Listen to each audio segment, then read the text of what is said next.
What's up, everyone? Welcome to week 14 and our preview show for this week. And for most of you, welcome to the fantasy playoffs. Unless, of course, you're me. You're heading into the first week of playoffs this week. And you're looking to advance because at this point in the season, it is win or go home.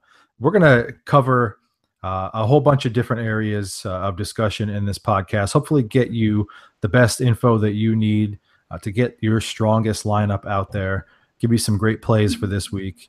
But I'm going to throw it right out there with this question. What is your success rate looking like this year as far as playoffs are concerned? South, I've made the playoffs. Yeah, I've made the playoffs in. It's looking like all but possibly two. One, I'm pretty much out. I am the second high scorer by a lot, and I'm in sixth right now. Four make it. I need a little help to get in. It's just been a rough year. Say of the three that do start this week, I'm in a lot of trouble in my matchups. I don't feel good, and it's like really range on like how good my squad is. And looking at it, I don't think it matters. I have my best team is playing this week in the playoffs, and I'm going to get destroyed because my opponent has literally everyone who's hot. Yeah, it's a bummer. Made it a lot, but I don't have very many. I have like 2 championship aspirations out of my 8 leagues. If you count the league, well, first, South, I'm going to say I'm very sympathetic because in our league, like you, I don't have a game this week, so I know how that feels. It's tough. I love that you have taken every chance you can this year to talk about how great your team is. I'm not about talking. I'm about the business of winning championships. And I don't see any championship rings on your finger in that league. So until you do, I mean, you could take your trash talk and you are absolutely about the business of talking. You have the biggest mouth of anybody. Well, what are you talking about? But I've got rings to back it up. But okay, but you can't say you're not in the business of talking. Well, without rings, I'll say. Okay, that's fair because you don't shut up. No, I don't. Either way, what I'm saying is in our league, what I'm saying is neither me nor South has a game this week. That's true. That's basically where Slightly different reasons, but okay. So if you're paying attention, mine's because I have a bye in the playoffs. South isn't in. Not the reason you brought it up, though, right? No. I was just saying I was sympathetic. Yeah, right. You're just saying that you were basically the same. I have 5 leagues if you count the league that I'm helping my girlfriend in, which basically means I'm running her team. I have 5 leagues. I'm in the playoffs in 4 of them, and the other one I unfortunately got knocked out this past week. So of those 4, realistically, I think I have a chance of being very competitive deep in 2 of them, and the other 2 will just be let's roll the dice and see what happens. Yeah, I'm in 3 leagues this year. I scaled back a little bit, and I'm in 2 of the 3, and the one with you guys in my other league at work, and then the other league I'm in with just Miles. I have a long shot of making it. I got to win and beat the 4th place guy by more than 30. I have a chance. I put up some big weeks this year in that league, but it's not looking real good. Yeah, the worst news about that league deal is that you play me this week. Right. And I'm not in 4th. So. Yeah, it's not great news for me. So yeah, I mean, I've been moping about it, but I'm in 2 leagues and dominating in both of those. I just don't care about them at all. Right. And like the league that I'm in with you guys that I just put everything into, over the last couple of years, I've become a doormat, and it's just so frustrating. So, let's I'm gonna give him the bone and say South outscored me this year by 120 points. You're the 3rd high scorer in the league. Yeah, it's just the way it felt. Like I'm the second low scorer and have the 3rd best record. So I mean, it's not really fair for me to bag on you, but I'm going to because for 7 years I've gotten bagged on by the 3 of you. So I'm taking every shot I can. Well, when you're one and done this year, and I wear all black next week, and we have your season funeral, or in 2 weeks. We have your season No, funeral live on there. not next week. Not next. I don't play this week. I said 2 weeks. I clarified. I just had to correct you. When we have your season honestly, funeral live on air. No offense to you guys, but like, what would be the greatest thing in my world is for both of you to get knocked out this week, just so I could say I was the last goon standing. All right. On that note, let's move on before I get sick. All right, the playoffs are here, so let's take a look at some players and situations that you might need to make some decisions on this week. Over the last week or two, we've had two backs who've kind of emerged and come onto the scene and become a little bit relevant. So I'm going to ask, do either one of these players have relevance in the fantasy playoffs, in your opinion? Peyton Barber of the Tampa Bay Bucks, who seems to have like really seized that starting role right now, with whatever in the world is happening with Doug Martin and that entire offense. He had 102 rushing yards, 41 receiving last week, 2 touchdowns over the last 2 weeks. And then there's Mike Davis of Seattle, 101 total yards last week. He's really not had any competition for snaps over the past couple weeks. So are either of these two guys someone that you think is going to be relevant in the playoffs? First of all, I think it was one of the funniest moments of the day when the three of us were at the Eagles game 2 weeks ago. Miles leaned over to me and said, "Peyton Barber has 2 touchdowns today. Doug Martin better be dead." and I think that's what we should expect from Peyton Barber. Like, listen, Davis seems like a nice option just because his team is much more reliable. So if he's going to be the starting running back going forward, or at least get the most touches in that backfield going forward, it's at least presentable. I hope that you don't have to rely on that for your fantasy playoffs. But Peyton Barber is like, to me, that's like, I'm not touching that situation. They're an awful team. They had 2 back-to-back okay games with him in the lineup, but I don't think he's the difference maker there either. So I'll go next because I'm going to be the complete opposite. I can't get enough Peyton Barber right now. Of course you can. Look, the situation is ripe. The Bucks, for as bad as they are committed like no other team to running the football. Like I understand that 2 weeks ago he was just kind of like the change of pace guy, but they saw something over these past 2 weeks with Doug Martin down and Jacquizz Rodgers really not doing anything, where they said, look, Peyton Barber's going to be our guy. And then they gave him like 25 touches last week. The running back for the Bucks notoriously gets a ton of touches. So if you're going to get him involved in the receiving aspect as well, and he's not going to leave the field on those downs, he's got a ton of value to me. So I'm more interested in Peyton Barber than I am in Mike Davis, just given how quickly the situation has been changing in Seattle over the past 2 years. I will agree with the last thing you said there, that I'm more interested in Barber than Davis, solely because Seattle's offense and their line are such trash that if you're not Russell Wilson, I don't want you in that backfield. So I'm not real interested. Barber would be one of those situations where, you know, maybe you're the guy that drafted Jay Ajayi and then all of a sudden his trade left you just empty at RB2. So you're constantly looking for somebody. But or is littered with this guy, you know, and the name changes every year. And it's never like a name you care about the next season. Good player. But there's a guy or two every year that's on every single fantasy squad because he put together the best 3-game stretch of his career while you were in your playoffs. Yeah. And by the, you know, I'm not saying Peyton Barber's skill set is there. You know, the Bucs situation is pretty decent, but you can't ignore 143 yards last week, 2 touchdowns the week prior in a very limited role because Doug Martin did die halfway through that game. But the point is, like, Charles Sims is terrible. Doug Martin is dead.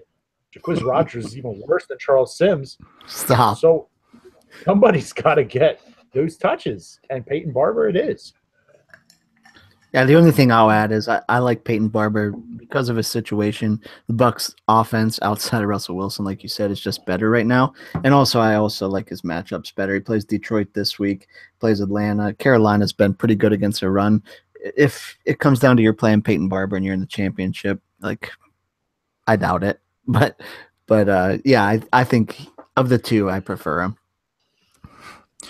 All right. Well, listen, we got a little bit of a taste, a sampling, if you will, this past week out of Josh Gordon of the Cleveland Browns. He had 4 catches for 85 yards.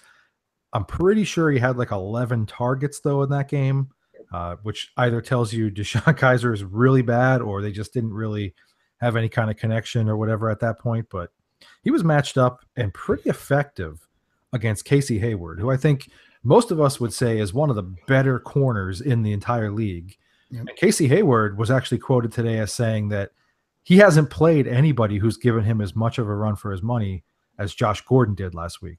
And Josh Gordon has been playing puff, puff, pass for the last 2 years and not football. So my question is this. Are you daring enough to play Josh Gordon in the fantasy playoffs? Unequivocally, yes. Oh, you're nuts. No, you're nuts, because my whole point is this. Deshaun Kaiser is not good and they have no chemistry, which yes, if like He had 1,600 yards last time he played with a bad quarterback. yeah, but he had because he's a Brown. He's a Brown. He always plays with a bad quarterback. Yeah, like no, listen, like man, if he had like 2 more games under his belt before we hit the playoffs, like you could absolutely get a dud from Josh Gordon this week if you have the chutzpah. Not against Green Bay. But yes, against Green Bay, because Deshaun Kaiser is still bad. He has to get the ball around him somewhere. But isn't that the point? Because you're right. He just has to get it. Throw it up. Their timing will never be worse than it was the first time they played together. And he had 4 catches for 85 yards. I'm going to make a bold statement here. DeAndre Hopkins, Keenan Allen are the only 3 wide receivers I want over Josh Gordon for the rest of the season. Who was the first one? He will Antonio Brown. He will be wide receiver 4 from here on out. Wow. He's that good. It doesn't matter how bad Deshaun Kaiser is. It doesn't. Gordon's that good. We always talk about like catch radius on some of these guys and how you just kind of need to get the ball in the air and get it to him. Like nobody really has a more impressive catch radius than Josh Gordon. So if you're going to tell me that he's going to catch like around 40% of his passes, which is going to get better. Like this was the first game. Right. So if he's going to catch around 40% and on that 40%, he's still going to go for 85 against like the best corner in the league, basically at this point. Like sign me up. And I agree with you. Like I'm not willing to say like I only want 3 guys over him, but I have no hesitation right now. I only got him in 1 league, but I have no hesitation getting him in there and starting because I've basically been rotating my 3rd wide receiver spot because I took T.Y. Hilton and that's not panned out. So why would I not play him for his potential right now over T.Y. with the way that things have been going? So I don't know. I'm all in on Josh Gordon right now. All right. I knew that was going to kind of get a little bit heated there, so I'm glad that we got that. I just want to say I love Josh Gordon. Like, I love Josh Gordon. I'm not saying I don't. I'm just saying I hate Deshaun Kaiser so much. Like, I just don't trust him at all at this point. Yeah. All right. Listen, if you're forced to pick one of these 2 running backs to start this week, this is an interesting situation because I actually saw this come up in a couple different places. Alfred Morris against the Giants or Jamal Williams against the Browns? Which one of these guys are you playing if you're forced to pick one this week? I freaking love Jamal Williams, man. Yeah? Yeah, he's dominating. Jamal Williams is great, but I would pick you know what? I think you could do a lot worse if this is your backfield. In the fantasy playoffs this week. I like them both. Alfred Morris was great last week. The line finally, I think, decided, I don't care if we have Zeke or not. We're going with the line was great. Always, I think they remembered what made them win last year. He's not Zeke, but he's going to put up numbers because they're good.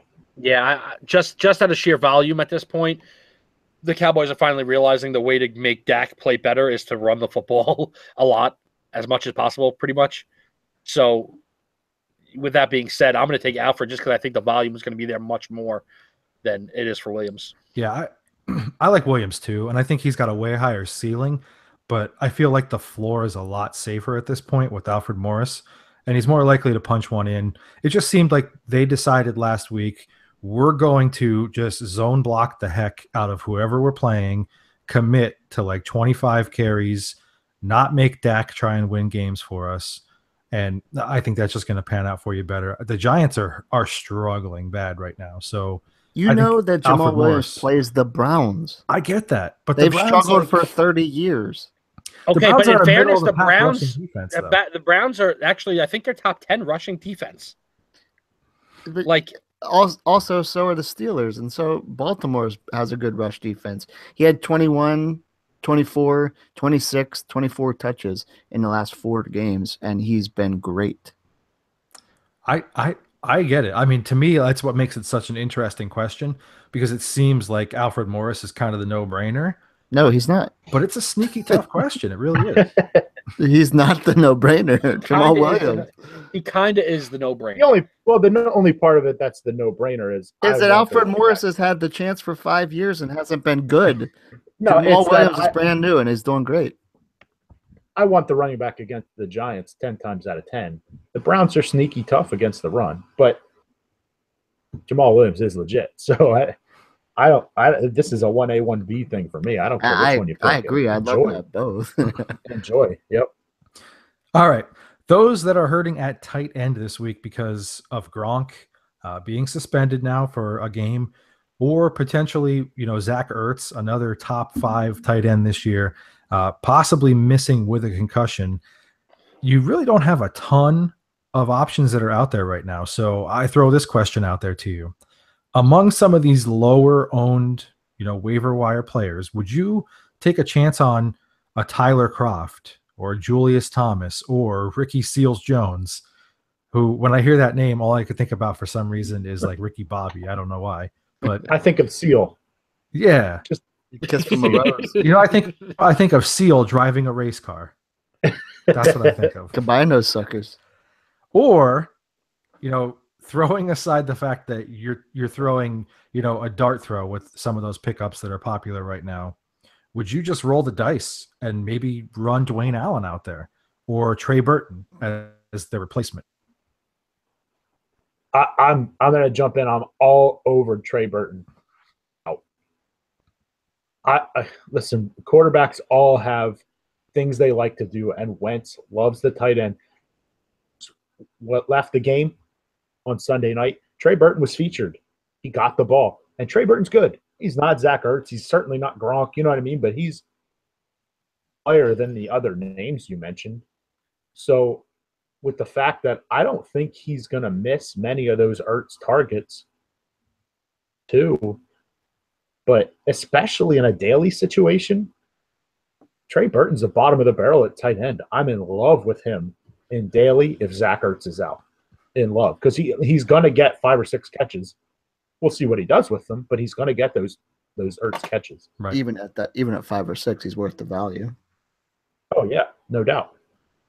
Yeah, I mean, to me, if you're taking a chance and throwing a dart, you might as well throw it on the guy who, as you said, Wentz has kind of leaned on the tight end position, and we forget this, but like he spent the majority of his first preseason working with Trey Burton and developing with him because he was going to be the number 3 quarterback until like the week before the season.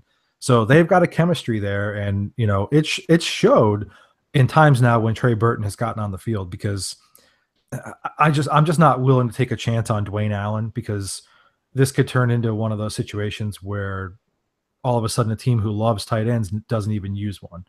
Or, with Ricky Seals-Jones or some of these other guys, they're so hit or miss. I'd rather just kind of take my shot with Burton, I think. Worth mentioning, Miles, Burton is $4,500 on FanDuel this year. Yeah, that's what I'm saying. He's Minimum. as cheap as it gets at tight end. Yep. I'm telling you right now, he will be my tight end if Zach Ertz is out. Yeah, it's a no-brainer. All right, let's go into a little bit more of a no-huddle approach here. I'll throw some topics out a little bit quicker, and we'll go through some of these. With everyone talking about the Chargers making a run at the AFC West with the Chiefs on decline, The Raiders are still in the picture despite basically having 11 warm bodies on defense. Do you see any way at this point that the Raiders can actually jump the Chiefs and Chargers? There's definitely No. a way. Well, I think there's a way just because the Raiders play the Chiefs this week. All right, so let's get that out of the way. They jump They're right away. terrible. They're a bad team. Okay, but the the Chiefs Chiefs are good, right? I am not. Whoa, I'm not worried about the Chiefs. Okay, There but is that's what I'm saying. No way they're catching LA. They play the Chiefs this week, so now they're gonna be at least no worse than tied with the Chargers for first place ahead of the Chiefs. They still play each other. Last game of the season. Which is the Chargers win easily. You say that, but those divisional games out in the West are not easy. No, right. Like, and it's definitely, you know what I mean? The Chargers almost lost to the Browns last week. Let's not forget that. Like, I'm in love with the Chargers like you guys are, and I think they're going to win the division. But I'm not ready to say that the Raiders are completely out of this. They absolutely can. I think to me it's because honestly that Week 7 game is in LA. Or sorry, the Week 17 game is in LA. It doesn't matter. That seem, Philly can make it seem like a home game for the Eagles. Yeah. I'm pretty sure there's a holdover Raider fan or two in Los Angeles. Yeah. So for me, it's actually, I'm laughing about the Chiefs and stuff. They both still play the Chiefs. They play each other. But for me, the bigger deal is that the Raiders have to play the Cowboys and go to Philly. There's other two games are the Skins and the Jets. I'm a lot more scared than Dallas. I'm a lot more scared of Dallas and Philadelphia than I am of Washington and the Jets. I'm going to make a bold prediction because that's what we're doing here, apparently. The Raiders are going 0-4 to end the season. Wow. I said 2-2 at best, but I'm kind of with you. They're going 0-4. Look, they eked out a win at home against the Chiefs earlier in the year, which was right around the time the Chiefs kind of started this slide. I think the Chiefs are going to get them back here, kind of get themselves on a little bit better footing, heading into these last couple of weeks. And then I don't think they're going to beat Dallas. I don't think they're going to beat the Eagles. And I don't think they're going to beat the Chargers. So 0-4, and we're done talking about the Raiders, in my opinion. All right, Alvin Kamara has been fantastic this season. And quite honestly, no one's going to dispute that he looks very special at this point. How high do you estimate he's going to be selected in fantasy drafts in 2018? High. I think a lot of that depends on the situation even that's tough to say. I was going to say it depends on the situation and on whether or not he's still playing alongside Mark Ingram or not, which by all accounts at this point, he probably should. There's no reason not to bring back Ingram, but the timeshare there definitely scares you, kind of the way Tevin Coleman and Freeman scare you, except I actually think this is a better situation for them than the Coleman-Freeman situation is. I still think there's probably let's say 7 guys above Kamara who are full-time backs that I think all of us would agree. You got Bell, Johnson, Gordon, maybe Shady. Maybe he takes a step back to Kamara, Leo, Todd. So a minimum of 6. So I think Kamara is in that next group, that 7 to 10 range, along with Ingram, even if they're both there. Maybe those two jump over the Freeman, the Freeman Ajayi group, but definitely a top 10 fantasy back next year. I agree that it depends on the situation. Like if Mark Ingram's gone, what was it that he's got an escalator or something that if he's all pro, he's a free agent, something like that. They have an out. They have an out. Yeah. If he's gone, then Ingram is a surefire first-round pick. Sorry, then Kamara is a surefire first-round pick. There's no doubt. But for me, he might even be a third-tier running back for me next year. I understand that he's going nuts. I get it. But he's only gotten 15 touches 3 times this season. Ball enough. This touchdown, big play stuff, while he's the type of guy that's capable of that, it's not sustainable. It's just not. I mean, he has 11 touchdowns this year, which is tied for the league lead. and he doesn't touch the ball 15 times a game. So for me, if I'm a drafter, like I'm pumped about that. If he's 4th-round pick, I'll take that chance. But I'm not taking a guy 8th, 9th, 10th overall. There's no way he's getting the ball 20 times in a game. He's probably getting it 12. So do you really want to bank your season on, God, I hope he scores a touchdown once every 4 or 5 times he touches it like he has this year. Right. I'm not sure. Now, listen, I get it. The situation's great. He's a Saint. That's never been bad for any offensive player. But, like, and he's a special player. I get it. I'm not knocking Kamara at all. I love him if he's my 3rd-round pick next year. And love, maybe late 2nd. But I can't build my team around a guy who's getting the ball 11 times a game. I couldn't be any more opposite than you. I know. To me, I know from our previous conversations. I know. To me, he's a first rounder right now, and I don't even need his situation to change. Look, this is a guy who has played 12 games. He's got 600 plus rush yards, 7 touchdowns. I get that the touchdowns are not always going to be there, but that offensive line is not going to get any worse in theory, and that's really what's making it happen for him. Like, they're creating, opportunities with scheming and the way that line is playing for him to be successful. And then he's got 60 catches and another 600 plus yards and 4 touchdowns on top of that. So you're looking at a guy who, like, no matter what element of the game you put him in, he produces. I mean, he's like a beefed up version of Tevin Coleman with, like, doing a lot with very little touches. And I really just, I don't know, maybe I'm crazy, but I don't see it slowing down. I really don't. See, the touchdown, we always say this, the touchdowns can come and go. I think the important thing to look at is, no, he's not going to run for 1,500 yards, but he is a 1,500-yard back. Like, he's going to wind up with 800, he's a 1,600-yard back, because he's going to wind up this year with a minimum of 800 and 800. You know what I mean? So, I think, like, to me, that there's not a whole lot of backs out there that are going to be guaranteed to give you 1,600 yards total. Like, the way I look at this is, even sort of take anything from Kamara, he's ridiculous. He's having an amazing season. But when I'm preparing for my drafts next year, assuming that both situations stay the way we think they will, if Ingram's there, when Pat Mahomes takes over in Kansas City, I will absolutely have Kareem Hunt rated ahead of Alvin Kamara next year. Absolutely. Because we're looking too much at what's happening literally right now. And it's ridiculous to think that a guy who's going to get the ball 22, 23 times a game next year is going to be worse than a guy who's getting it 12, just because Kamara is sprung. I mean, if he has 3, maybe 4 less touchdowns right now, we're not talking about him as a first-round pick next year. If he has 3 or 4 less touchdowns right now, he's still a top 10 fantasy back. Right now in a PPR format, he's number 4. No, I'm sorry, he's number 3, and Ingram is 4. Okay, so take 24 points away. 24 points away still leaves him at number 9. Okay, and we have Zeke Elliott out, gone. You know what I mean? Like, listen, again, maybe I'm playing a little devil's advocate. Again, I won't be any more thrilled than if I have Alvin Kamara next year. Take him as my primary player. I won't do it. Assuming Mark Ingram's there. I just can't do it.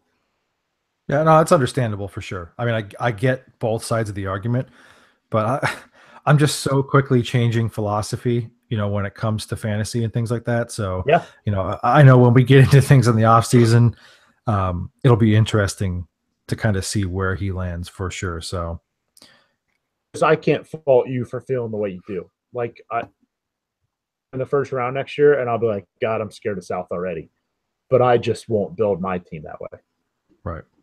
I just look at it from, like, a yardage standpoint. Like, that can't be overlooked. Like, I understand he's not, like, even in a timeshare, he's not 1,000-yard back, but he's got 300 less yards rushing than Ingram, but 400 more receiving yards. So he's got right. 100 more yards than the guy who's getting 20 carries, because he's got 60 catches. Like, right now, only Lev and Christian McCaffrey have more catches out of the backfield than Kamara.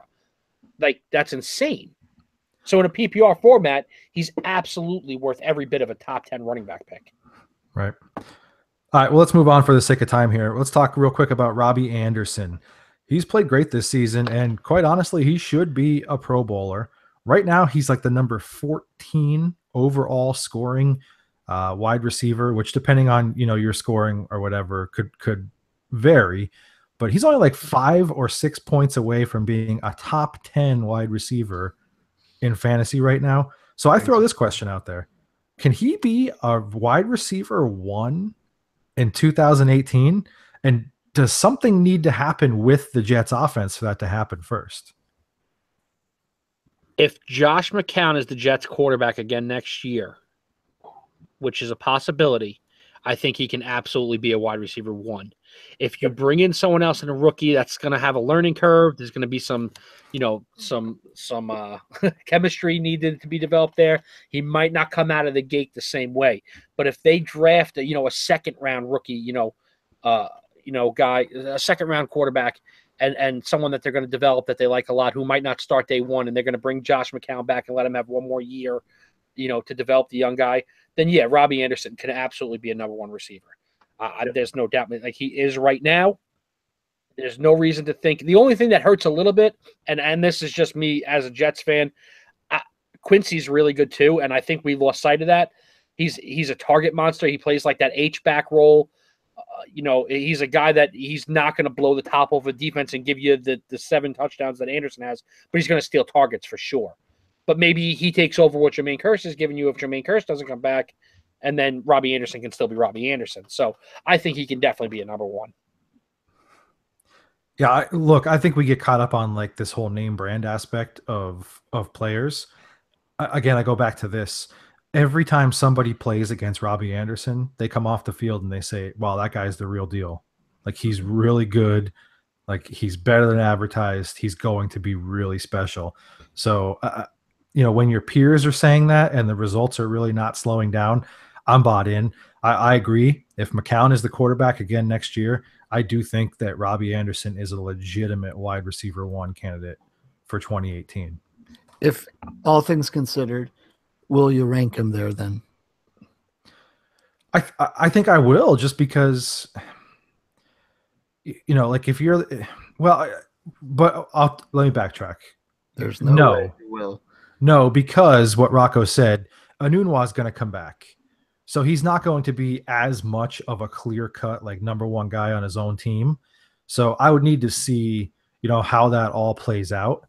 But he's going to be a top 15, 16 wide receiver for me. I would rank him exactly where he is right now in like that 14 to 16 range, depending but why?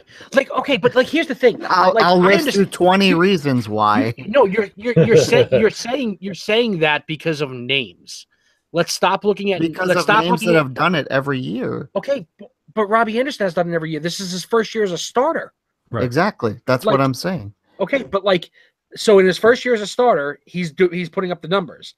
If this was his rookie year and he was drafted in the 2nd round, you would have no problem putting him back there. But because he's an undrafted free agent named Robbie Anderson from Temple. Nope, has nothing to do with it. It absolutely does. It has zero to do with. It has zero to do with the reason why I think T.Y. Hilton is better than him. Okay, it has zero reason to do why I think Doug Baldwin and Des Bryant and Brandon Cooks and Amari Cooper and Jordy Nelson and AJ Green and all these guys I think are better, not because he wasn't drafted. Right. Here's my piece of it is I understand why you're getting irritated. And before we started tonight, I said the words Robbie Anderson's the truth, and he is. I agree with that. For me, the question here, it's all about the semantics.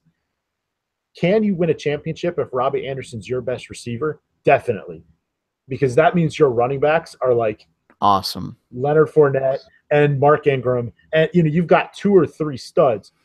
I think he can be the top receiver on a great fantasy team. I think you're insane if you're telling me to my face you're going to pre-rank Robbie Anderson top 15 next year, and it's not because you're a Jets fan. I think it's nuts because exactly what Deal said. There are 3 or 4 guys that are having a down year for several reasons. Like if you have Robbie Anderson over T.Y. Hilton pre-rank next year, I can't be a part of this group anymore because I don't respect. Okay. Time out. Not to prolong this argument, but if Andrew Luck is not the quarterback of T.Y. Hilton, I'm absolutely doing that. Because right now, but we have absolutely no reason to think he's not going to be. Right. but we have no reason to think that he's going to be. Where is Andrew Luck right now? I get it. He plays for the Jets and you love him. I get it. No. Oh my God! If this was anybody, else, this is what I'm saying. Like we are discrediting the fact that he's an undrafted free agent from the Jets instead of just looking at the sheer numbers of it. Like that's my point. If you're just looking at numbers, he plays on a quote-unquote terrible offense with a shaky offensive line and Josh McCown is quarterback, and he's the 14th highest scoring receiver. He's 11th in yards. Like, there's no reason to say that he can't do this again. He's excellent. I'm not saying he can't do it again. Yeah. He's not a wide receiver one right now. So, like, it's not that he can't. It's that I think there's 4 to 5 guys, without looking at the numbers, that are currently below him that are going to dominate their 2017 stats in 2018. T.Y. Hilton, Exhibit A through J. And I think there's 2 or 3 above him right now that are not going to put up those numbers again next year. Like who? Antonio Brown and Julio Jones. Will you rank? Like Larry Fitzgerald and Tyreek Hill and Marvin Jones Jr.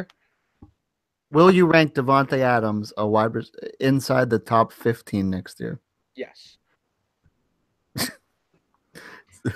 I want to see who you're leaving out. Okay, you laugh at that, but he was like 18 for us this year or 19 for us this year, and then he went out and did it again. And I was the biggest Devontae Adams hater of everyone. So, yeah, after watching what we just watched this season, why would you not? Marvin Jones? What? No way. Marvin Jones won't even crack the top 20 for me. He's 4 higher than Robbie Anderson right now. Okay. So he shouldn't be there. All right, we got to table this because we're going to go all day with this. And we can, and it's fun because it is.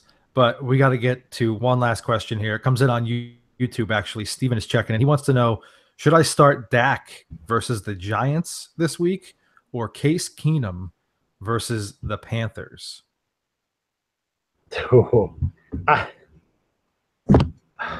I'm on Dak.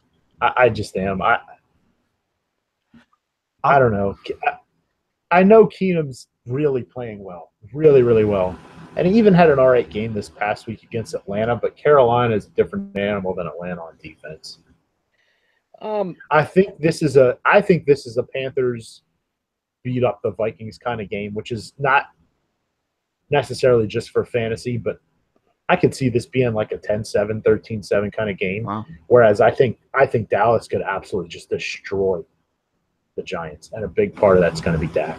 I actually really like Dak this week, so I'm not going to fault anybody going either way of that conversation because Keenum's been doing it. He's been proving it. I really like Dak this week a lot. My problem with that is that like you talk about that the Panthers are a different level. Like the Panthers are a different level to an extent, but they're also very vulnerable to certain types of receivers, i.e. the Adam Thielens of the world and the Stephon Diggs of the world. Like, not to bring it up because I know I'm going to get crap for this, but like 2 weeks ago, Josh McCown threw for like 330 yards and Robbie Anderson had 150 yards. They are vulnerable to that. So, not like 2 years ago, Carolina, but no, the Giants get beat by the 4 of us. I just those Cowboys Giants divisional games are always a lot tougher than anybody gives them credit for, and they're never blowouts and they're never high scoring games. They're always like 17-14, 21-17. It's not you're not getting 30 points. I think the Vikings could absolutely put up 30 points against the Panthers. So I'm taking Keenum over Dak. I got to say, like, this is a tough situation to be in because it is one of those tough calls like we talked about last week where you have a hot hand versus a guy who, in theory, should be better. And I'm going to go with the in theory here. And, like, I've been hard on Dak, a lot. But I feel like he's the answer here because only for this reason. The Giants have given up the 4th most fantasy points to opposing quarterbacks. They've just lost Janoris Jenkins for the season. So now you have the one guy who always kind of takes Dez Bryant out of the equation. He's gone. So I don't know who's going to try and cover Dez unless you're going to have Landon Collins go over there and do that. And then you're vulnerable everywhere else. So I feel like the Cowboys could potentially have a field day.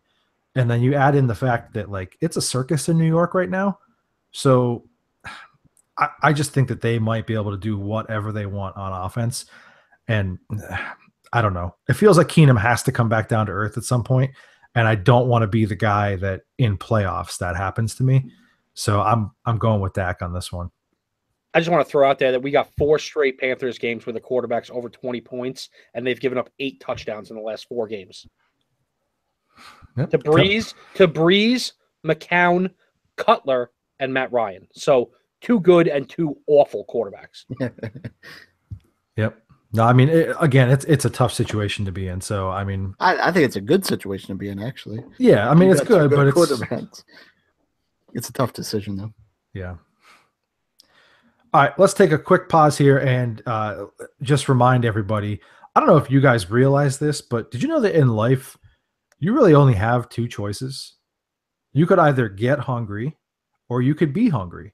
And our friends at Gorb remind us of that, not only in sponsoring this podcast, but in hooking us up with some of the absolute best sportswear, t-shirts, everything that you can find. These are some high quality sweatshirts, high quality t-shirts. They look good. They come in all kinds of designs, all kinds of styles for men, women, kids. There's accessories. There's all kinds of stuff. There's something for everyone. If you're shopping for Christmas right now and you're trying to figure out, man, I really don't know what to get Aunt Betty this year, check out Gorb, GHORBH.com. Get her a really super comfortable hoodie that's going to remind her every single time she puts that on that she could either get hungry or be hungry. I don't just say this because they sponsor the show. I say this because every time I put the hoodie on, and it's a lot, I try not to wear it every time that we do the show because I don't look like a dirtball, but I'm reminded of, how awesome it is every single time because it's so comfortable and it looks good. And if it makes me look good, and makes the rest of these guys look good, there's something good about it. So check them out, GHORBH.com. Get all of your Christmas shopping done there. There is something for everyone. All right, guys, it is that time of the week to jump into our Goons and Ghosts for week 14. We're going to start off with our Goons. And of course, these are the guys that we are expecting to overperform their expectations this week. So they may be ranked a little bit lower down the chain, and we're expecting them to break out. And we're going to just lay it out there for you and give you the reasons why. We'll start out with Rocco. So I just want to say that I had no idea the conversation was going to go the way it went tonight when I picked my Goons and Ghosts and Daily Players for the week.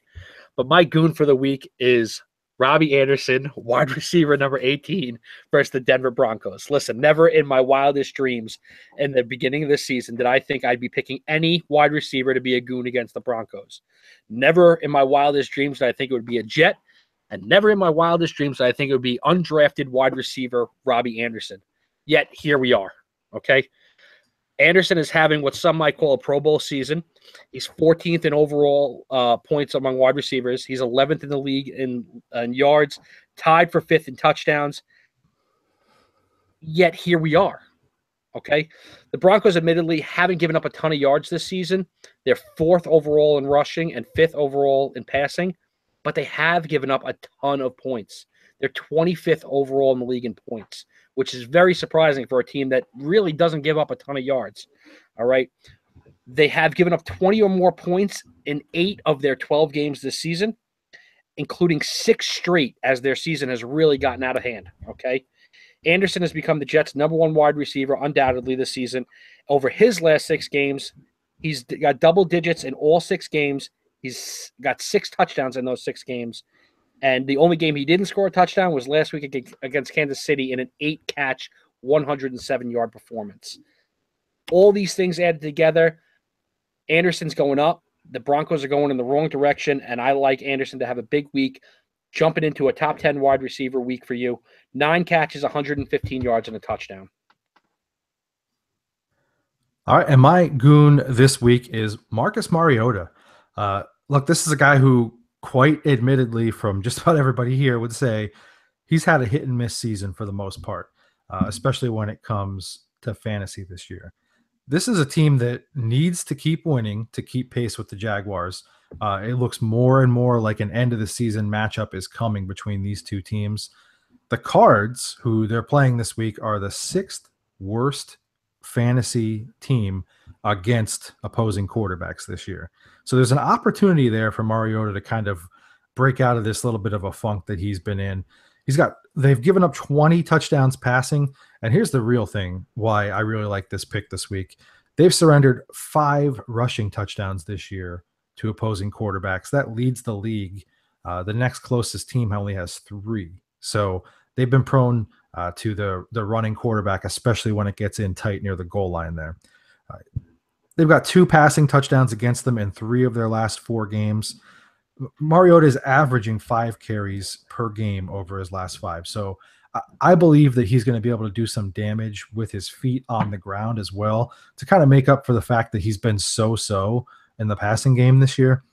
He's got 2 rushing touchdowns in his past 3. That element, as I said, that's going to really set him apart for me this week.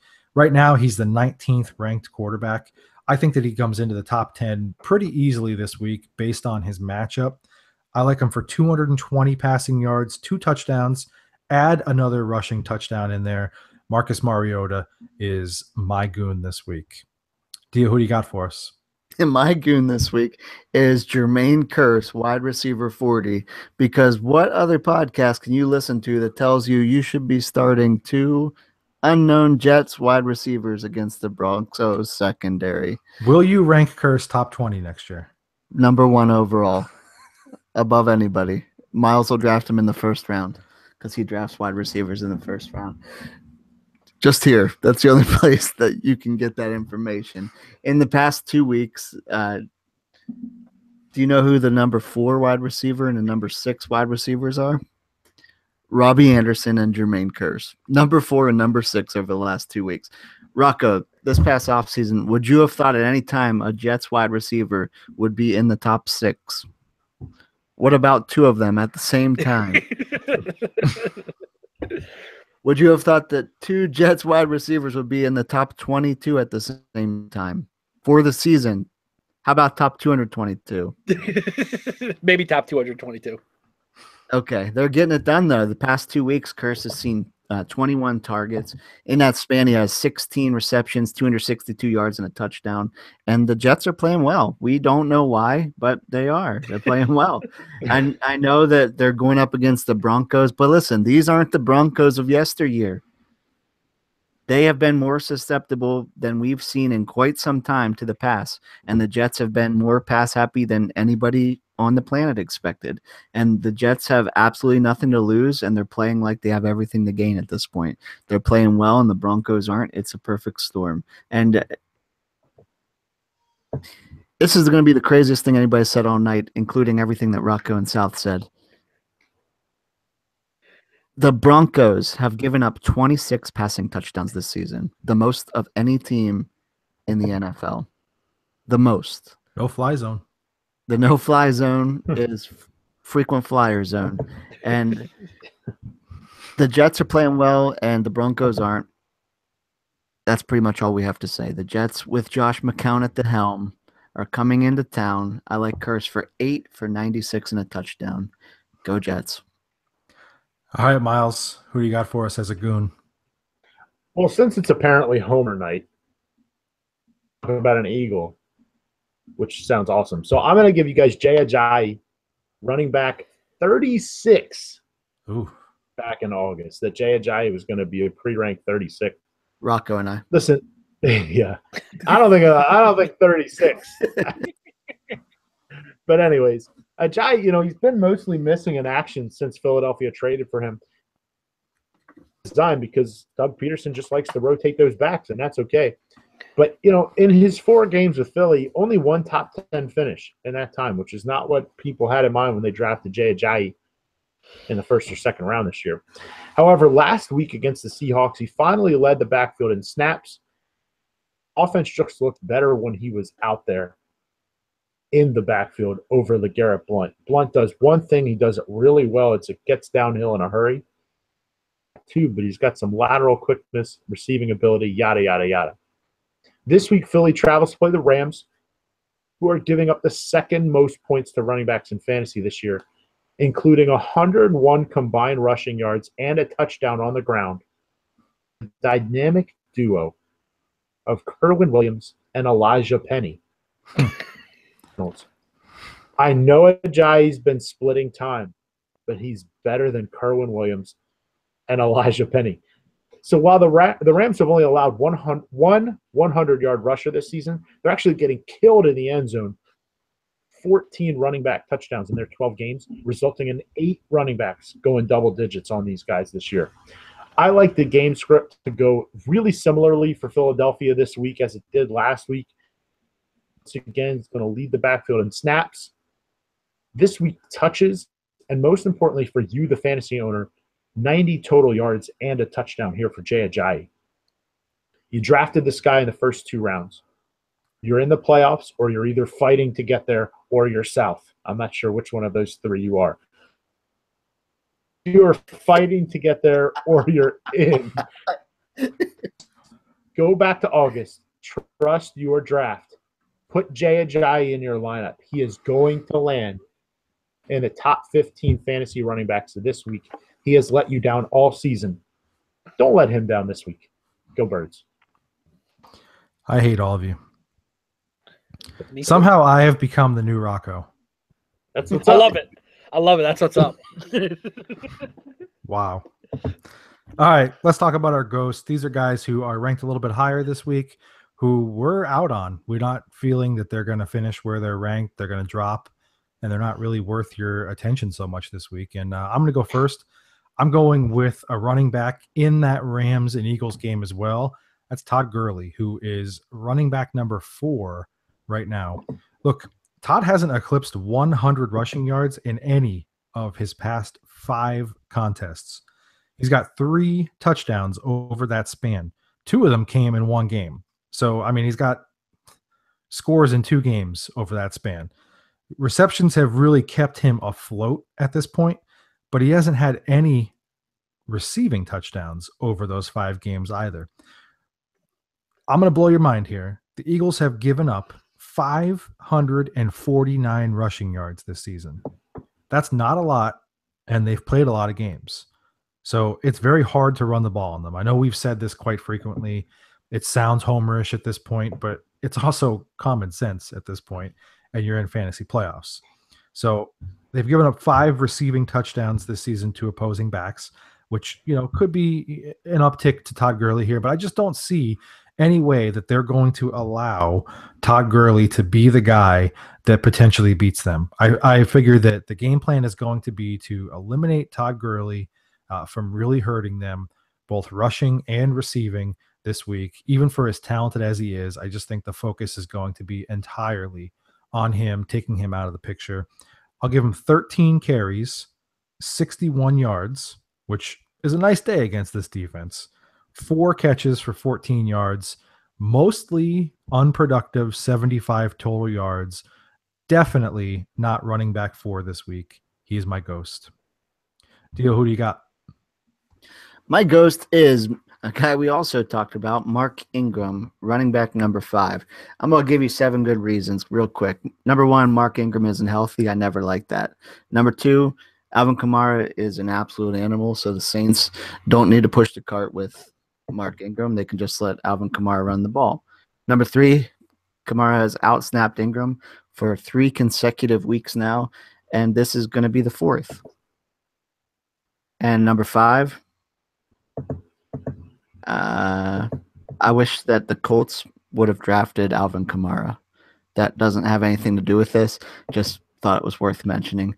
The next one, I also hope that Mark Ingram plays for the Colts next year.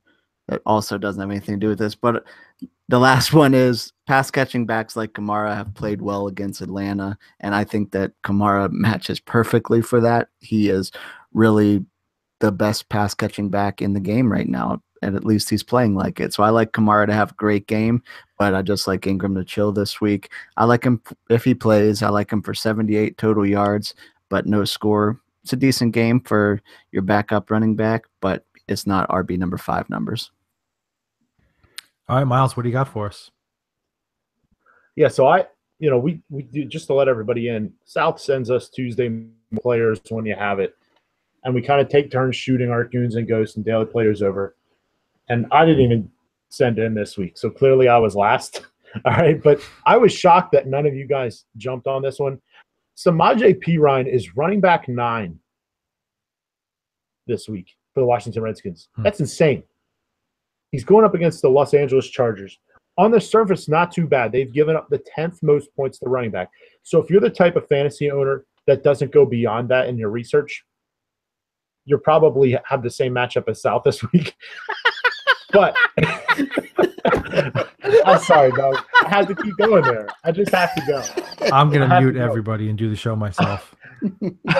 I have to keep going there because you absolutely deserve to be there over me. So I'm going to keep rubbing it in. But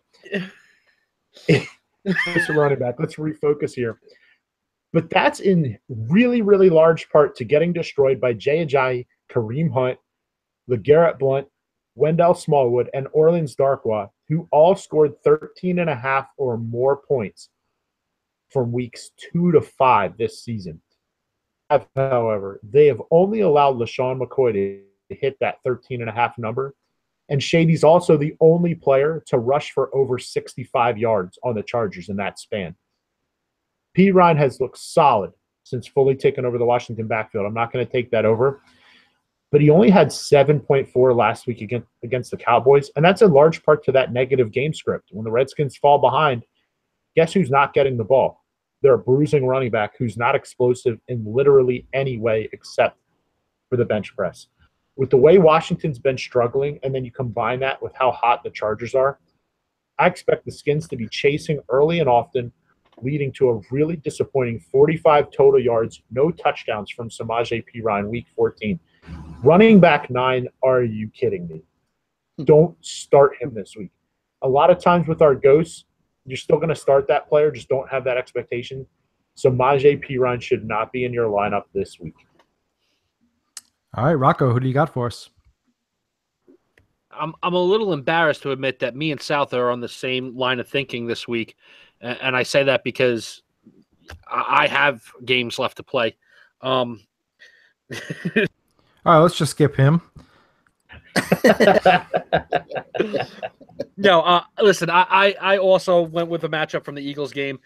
My ghost is Jared Goff, quarterback number 7 versus the Eagles. Listen, please, please, please do not let an absolutely amazing performance from Russell Wilson last week make you forget how good the Eagles defense has been all year long. They're number 5 in the league in points allowed, 3rd in total defense, 16 against the pass, a little shaky, and 1st against the run. But they've given up the 11th fewest points to opposing quarterbacks.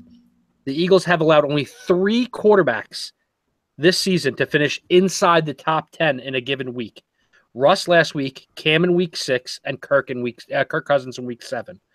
Over the last 5 games, only Russ was inside the top 20 quarterbacks. The thing to remember is that even last week in a loss and an amazing game by Russ, it wasn't like he was just standing in the pocket and delivering strikes to wide receivers. He was running for his life and doing things that only Russell Wilson can do. Here's the point. Jared Goff is not Russell Wilson. All right? The Eagles are going to take away the run from Todd Gurley. Jared Goff is not the guy you want trying to scramble for his life and make downfield throws. Quarterback 7 is entirely too high this week playing against this Eagles defense. I don't want to play the Eagles defense pissed off. Jared Goff does not want to play the Eagles defense pissed off. I think this is a really down week for him. 225 yards, mostly in garbage time, 1 touchdown, 2 picks, not top 7. All right, it's time to talk about daily fantasy football. And we're going to talk about some value plays here in daily fantasy. This is how we like to end our week every week.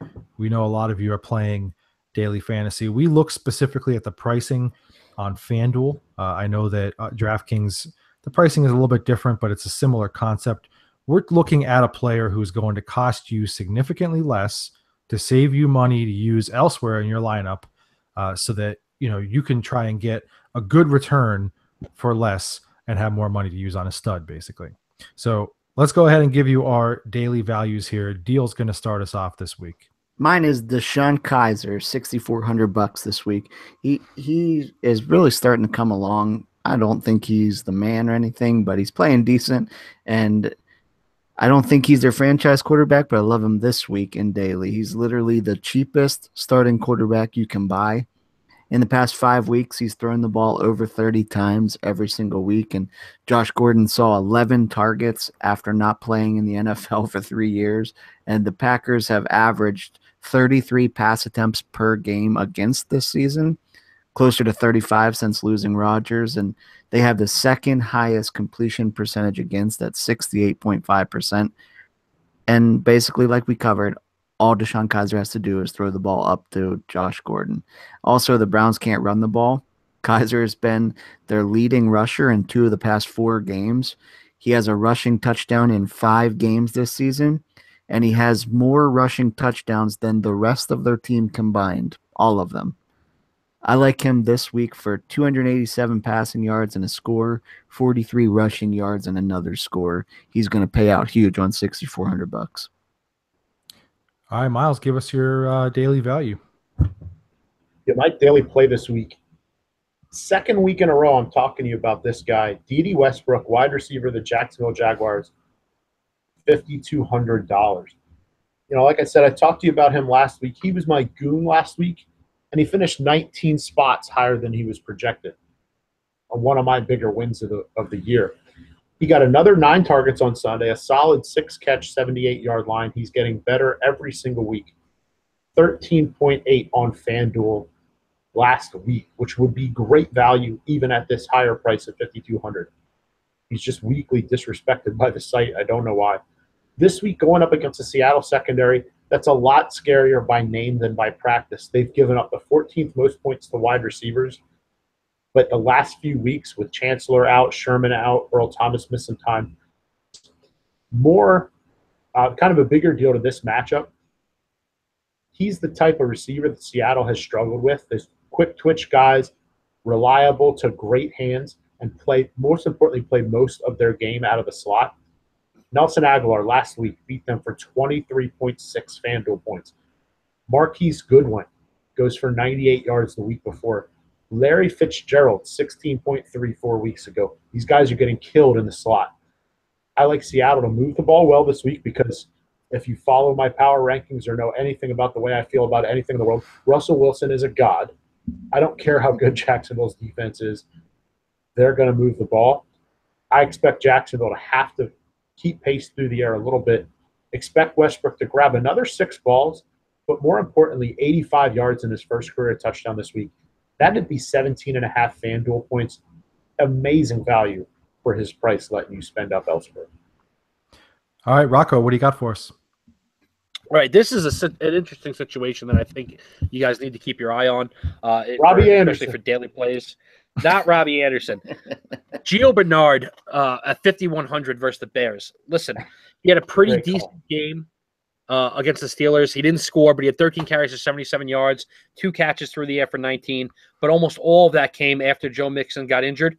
And that's going to be that's what I want you to watch, all right? Because if Mixon's out, that backfield is all of a sudden very thin and would be 100% in Gio's favor against the Bears team right in the middle of the pack at ranked 15. So 5,100 is like stealing a number 1 back who's going to get over 20 touches if Mixon can't go. My more important thing is the types of backs that do well against the Bears, all right? They've given up double-digit points to 10 running backs this season. Devontae Freeman, Quiz Rogers, Lev Bell, Aaron Jones, Jerick McKinnon, Christian McCaffrey, Alvin Kamara, Mark Ingram, T.Y. Hilton, and Amir Abdullah. Do you see a pattern there? Yeah. Almost all of them outside of Mark Ingram are pass-catching, do-it-all type of guys, not plotters. The Bears are really solid up front, but the types of backs that beat them are those shifty backs who can do it all. Bernard can do that. He's proven that he can do that.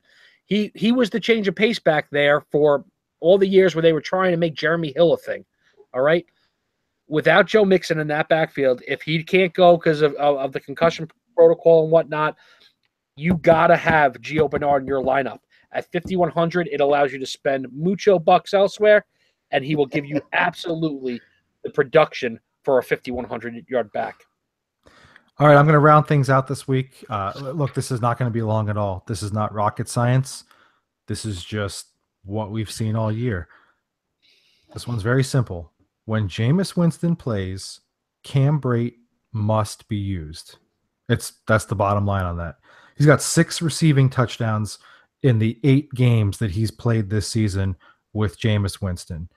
I like that success rate a whole lot. The tight end position is in trouble this week. There's a lot to be desired there. So why not save a lot of money, take Cam Brate for just $5,400 and basically guarantee yourself a touchdown? I mean, that's basically what the law of averages for this season has said with him.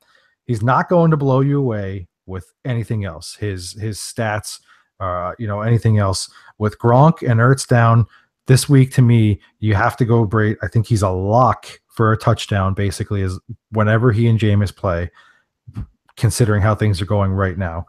4 catches, 26 yards, 1 touchdown. That's all you need out of your tight end, $5,400. That's primo value. You got to love Cam Brate this week as your daily value. All right, guys, that's going to do it for this edition of the show. If we didn't get to your question or you have questions for us later in the week, you can always hit us up, facebook.com/footballgoons. On the Twitter, we are at footballgoons. You could also leave your questions right here on this video, and we will be sure to get back to them as well. We also want to encourage you to go to footballgoons.com, sign up for our email list.